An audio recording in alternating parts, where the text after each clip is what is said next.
வரைக்கும் நம்ம என்னென்ன அனுஷ்டானங்கள்லாம் பண்ணுறோமோ அதுதான் ஸ்திரீ தர்மம், வேற ஒன்றுமே இல்லை.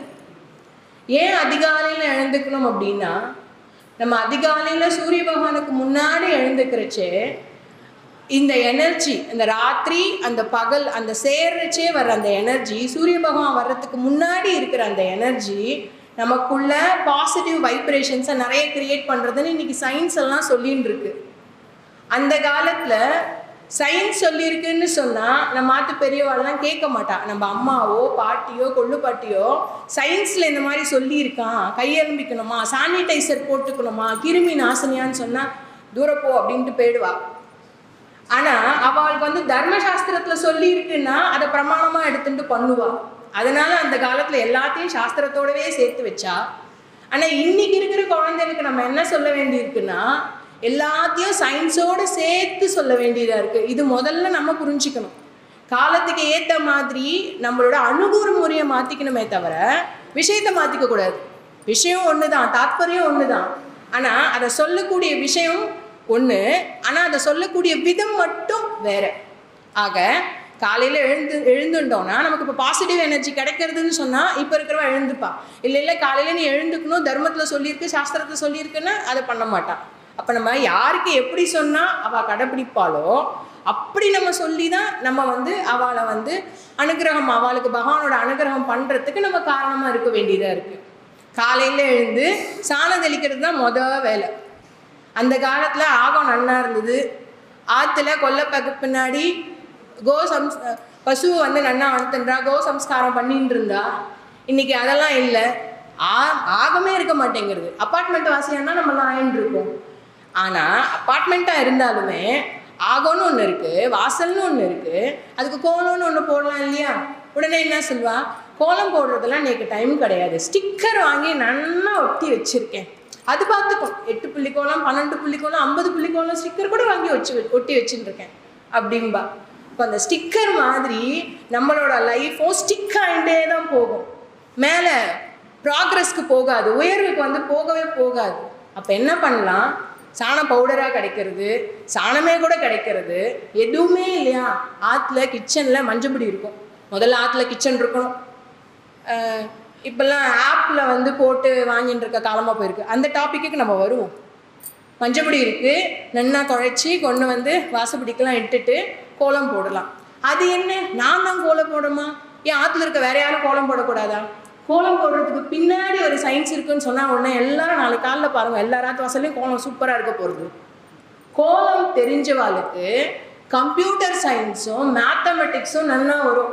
இந்த நான் சொல்லலை, பேப்பர்ஸ் இருக்குது, ரிசர்ச் பேப்பர்ஸ் சொல்கிறது, 2024 பப்ளிஷ் ஆன பேப்பர் சொல்கிறது, கோலம் போடுறதோட டெக்னாலஜி என்னன்னா, இது வந்து ஒரு ரூல் பேஸ்டு ஆக்டிவிட்டி.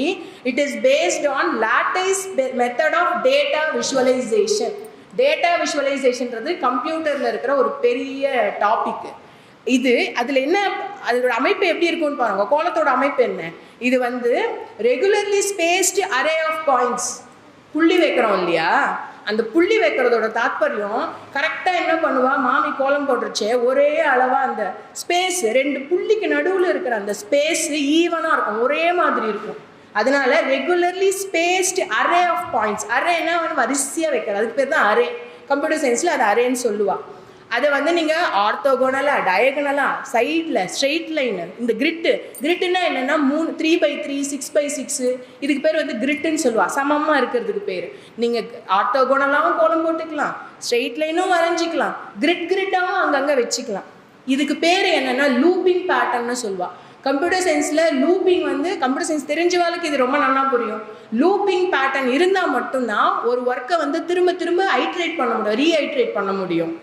ஆக இந்த நெட்வொர்க் அனாலிசிஸ்லையும் ஜியோமெட்ரிலையும் இந்த கோலம் போடுறதோட தாத்பரியம் என்னன்றதை புரிஞ்சுட்டு கம்ப்யூட்டர் சயின்ஸ் விஞ்ஞானிகளும் மேத்தமெட்டிக்ஸ் விஞ்ஞானிகளும் அது ஆராய்ச்சி பண்ணி அதோட விஷுவலைசேஷனை பேஸ் பண்ணி, நம்ம கோலம்லாம் இருக்கு இல்லையா, சந்து புள்ளி கோலம், நேர் புள்ளி கோலம், 3x3 3x3 கோலம், அது மாதிரி 50 புள்ளி 100 புள்ளியெல்லாம் கூட வச்சு கோலம் போடுறது இருக்கா.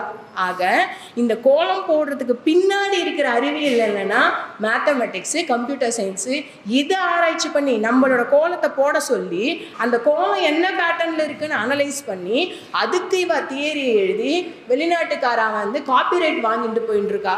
இன்னும் கொஞ்ச நாள் போச்சுன்னா அவள் சொல்கிற அந்த டிசைனில் நம்ம கோலம் போடணுன்னா அவளுக்கு நம்ம ராயல்ட்டி கட்ட வேண்டிய காலம் வந்தாலும் வரும். ராயல்ட்டின்னா என்னென்னா காப்பிரைட்டு, பேட்டன்ட்டுன்னு 2 இருக்குது. இது வந்து என்னென்னா இன்டெலெக்சுவல் ப்ராப்பர்ட்டி ரைட்ஸ் அப்படின்னு சொல்லுவாள், காப்புரிமை அப்படின்னு சொல்லுவாள். இன்றைக்கி நம்ம வந்து நம்ம ரிஷிகள்லாம் நம்மளோட வேதத்துக்கெல்லாம் காப்புரிமை வச்சுட்டு இருந்தோம்னா நம்மலாம் அவ்வளோதான். நம்ம படிக்கணும்னா அதுக்கு நம்ம வந்து பைசா கொடுத்து தான் அவள்கிட்ட வந்து நம்ம வாங்கி ஆகணும்.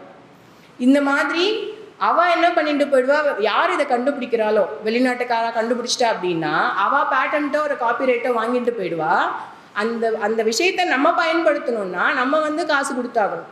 இந்த பேட்டன்ட்டுன்னு ஒன்று ஞாபகம் வருது. நம்மளோட அக்னிஹோத்திரம் எடுத்துக்கிறச்சு, அக்னிஹோத்திர எஜமானி வந்து சௌம வஸ்திரம் வந்து உடுத்திப்பா. அந்த சௌம வஸ்திரம் எங்கேருந்து தயாரிக்கிறான்னா சங்குப்பூவோட அந்த கொடியிலிருந்து, அந்த ஸ்டெம்மிலேருந்து தான் தயாரிக்கிறாள். அந்த கொடியிலிருந்து நூல் எடுத்து அந்த நூலில் அந்த வஸ்திரத்தை தயாரிக்கிறாள். இது வந்து நம்ம வேதத்தில் சொல்லியிருக்கு. அக்னிஹோத்திரம் எங்கே சொல்லியிருக்கு? நம்ம வேதத்தில். ஆனால் அந்த நூல் எடுத்து வஸ்திரம் தயாரிக்கிறதுக்கான உரிமையை வெளிநாட்டுக்காரா வச்சுருக்கா. அவள் பேட்டன் பண்ணி வச்சுருக்கா. அப்போ நம்ம அந்த வஸ்திரம் வாங்கணும்னா அந்த பேட்டன்ட்டுக்கும் சேர்த்து காசு கொடுத்து தான் நம்ம வஸ்திரம் வாங்குகிறோம்.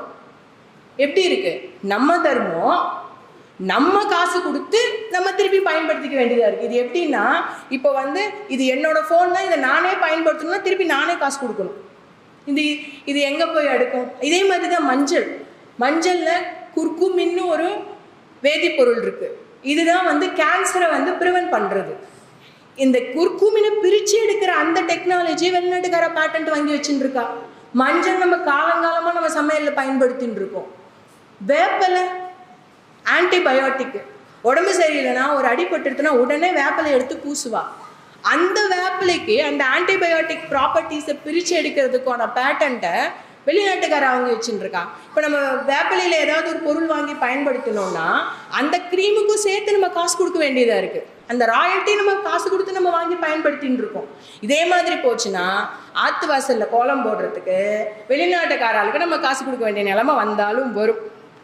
ஆக நம்ம புரிஞ்சிக்க வேண்டியது, கோலம் நன்னா போட ஆரம்பித்தோன்னா மேக்ஸும் கம்ப்யூட்டர் சயின்ஸும் நன்னா வரும். இனிமேல் எந்தெந்த குழந்தைகளுக்கெல்லாம் மேக்ஸ் கம்ப்யூட்டர் சயின்ஸ் நன்னா படிக்கணும்னு நினைக்கிறீங்களோ உடனே போங்கோ, அம்மாட்ட கற்றுக்கோங்கோ. இல்லை இன்டர்நெட்டில் அம்மாவுக்கு தெரியுமா தெரியல, உடனே இன்டர்நெட்லையாவது போய் கற்றுக்கோங்கோ.